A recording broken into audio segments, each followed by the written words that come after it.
Okay. Site data. Site-specific data that must be collected includes frontage, width, depth, shape, area, topography, slope, drainage, and soil condition, and off-site improvements. Frontage. Frontage is measured by distance along with a property. No. Frontage is measured distance along which a property abuts a street or other public way and usually is expressed in front feet. Width is usually measured along the front of a parcel. With regular shaped lots, the width and frontage are the same. With irregular shaped lots, width is an average measurement either larger or smaller than the frontage and is generally the average of the front and rear measurements. Depth. Depth is the distance from the front to the rear property line of a parcel.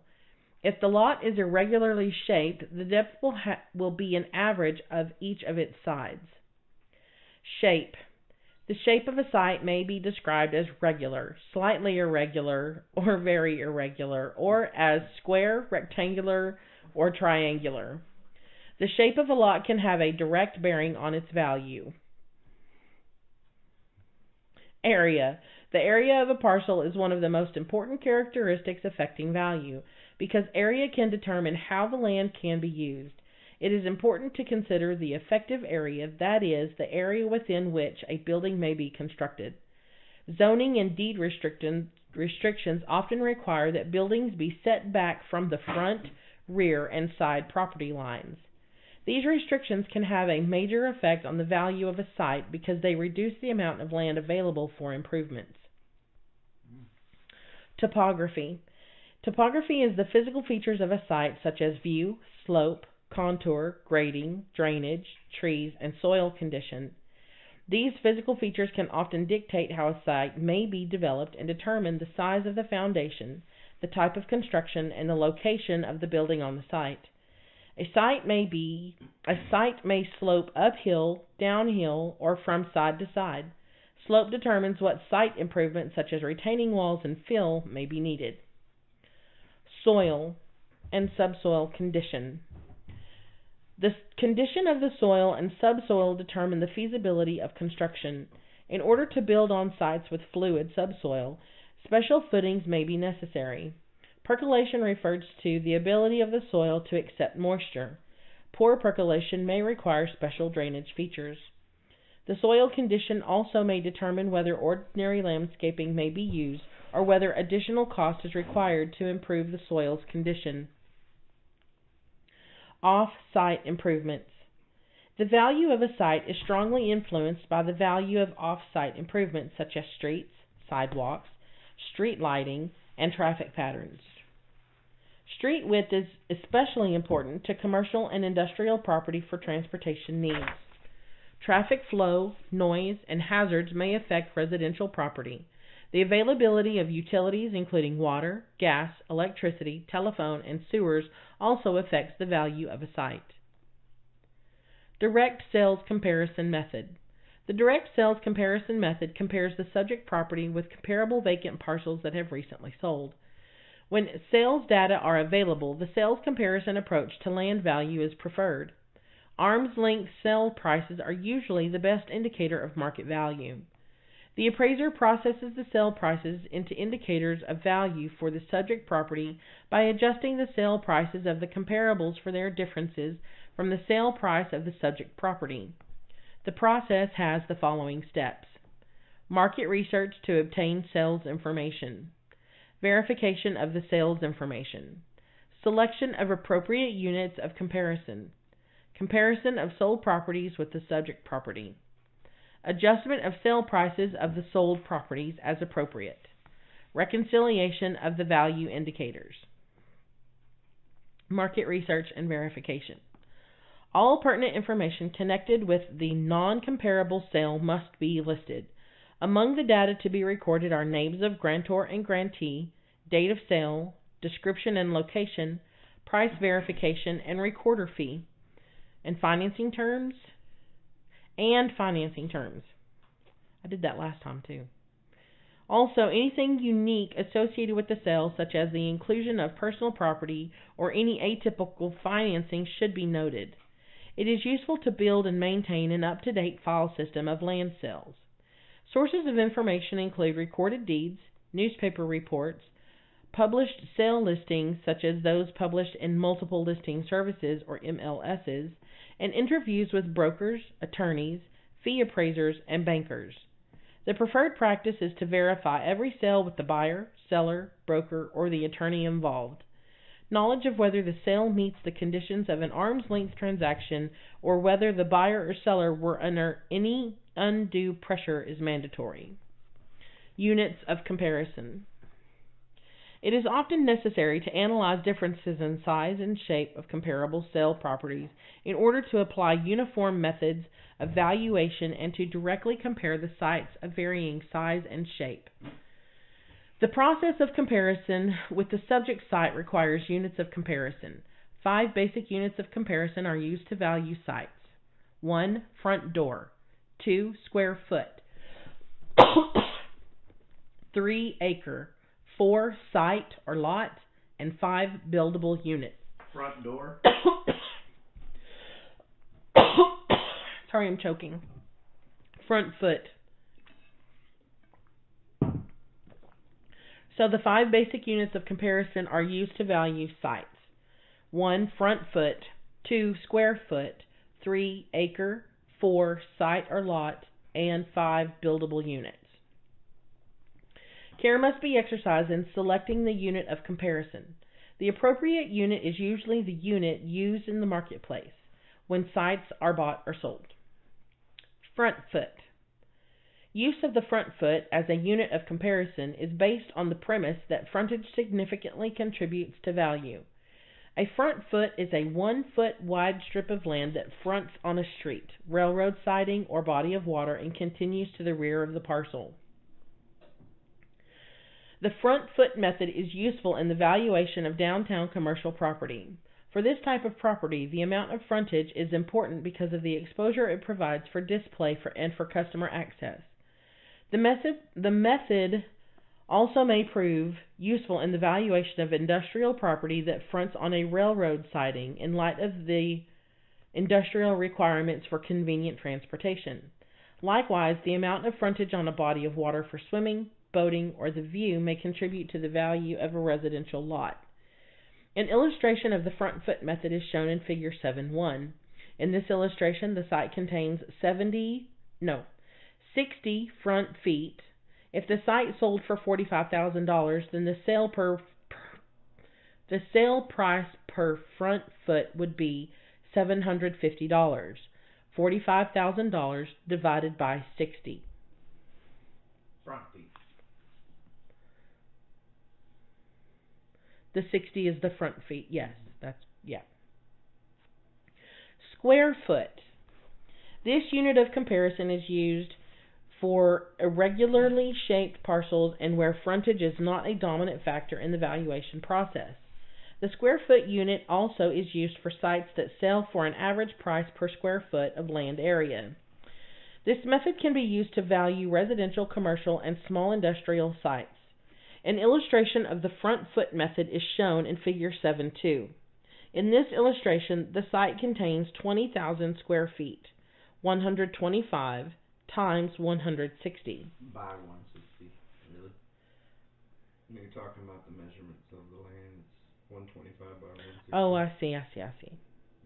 If the site sold for $100,000, then the sale price per square foot would be $5. The $100,000 divided by 20,000 square feet.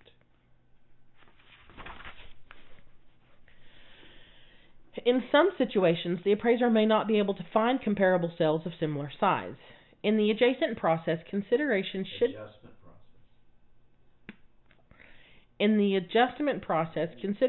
should be given to the minimum site necessary for the improvement, dwelling, retail store, and so on, and the amount of excess land, if any.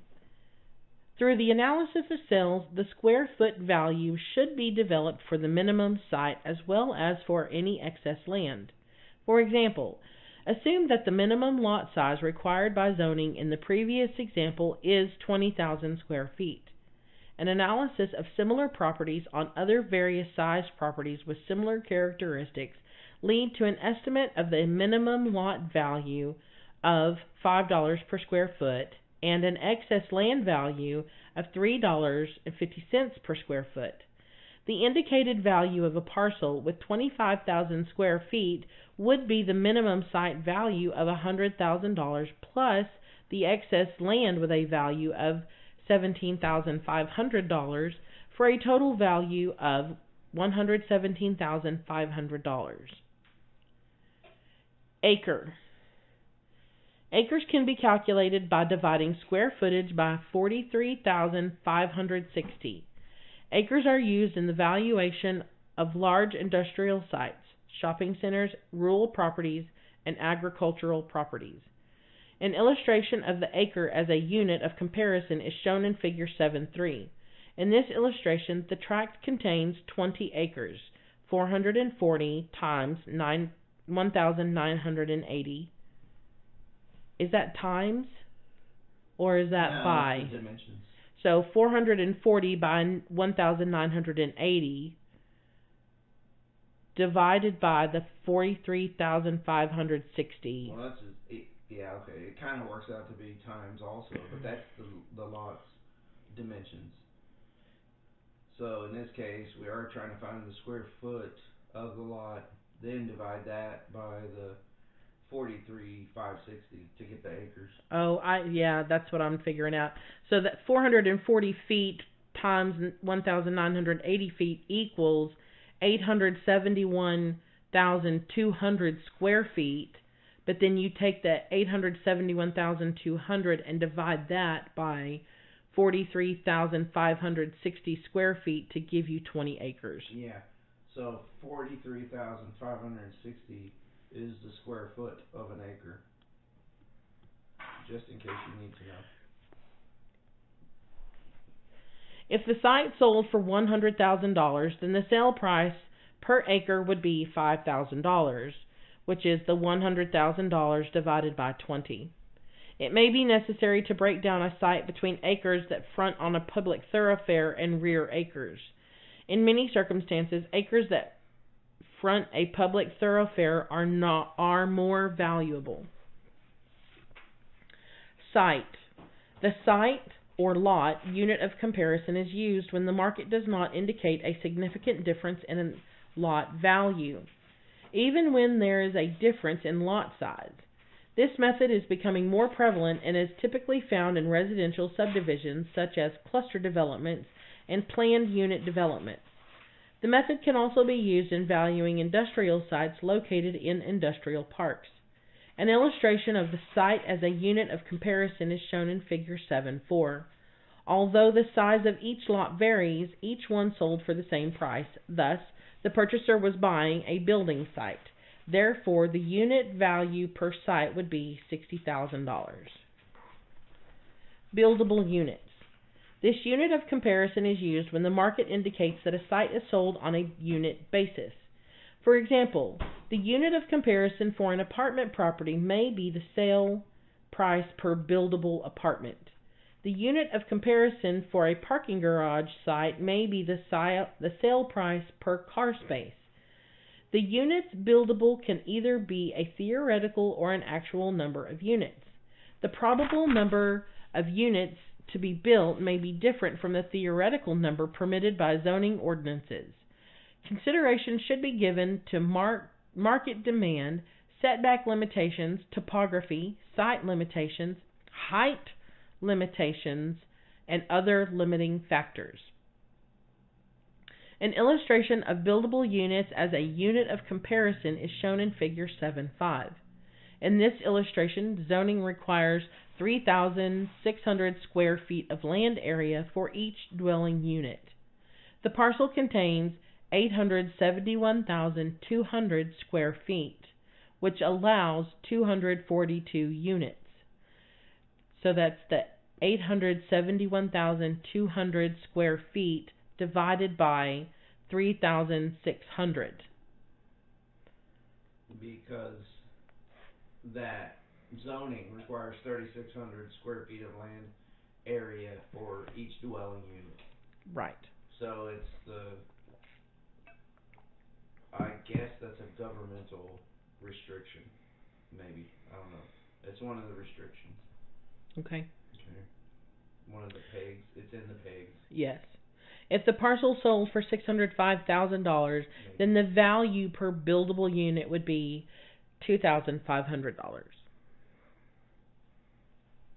Units of comparison by property type are shown in Table 7.5.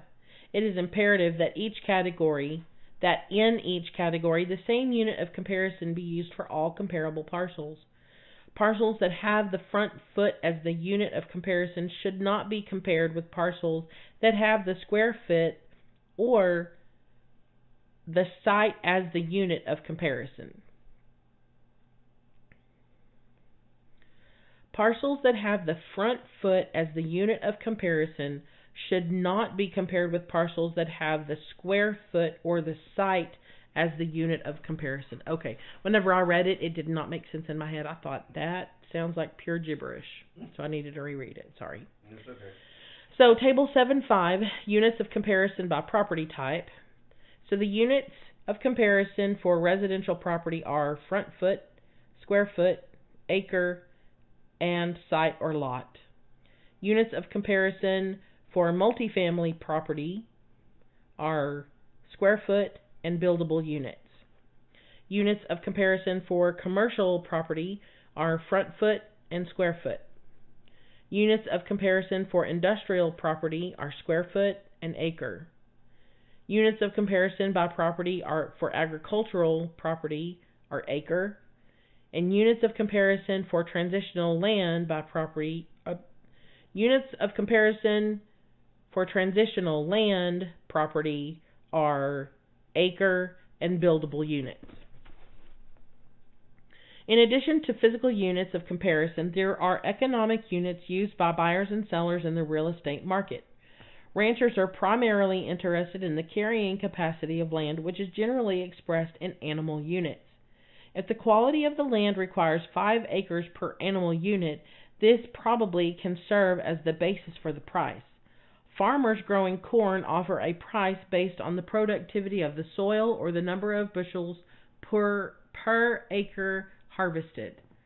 These economic units of comparison are tied directly to the concept of highest and best use. End of section.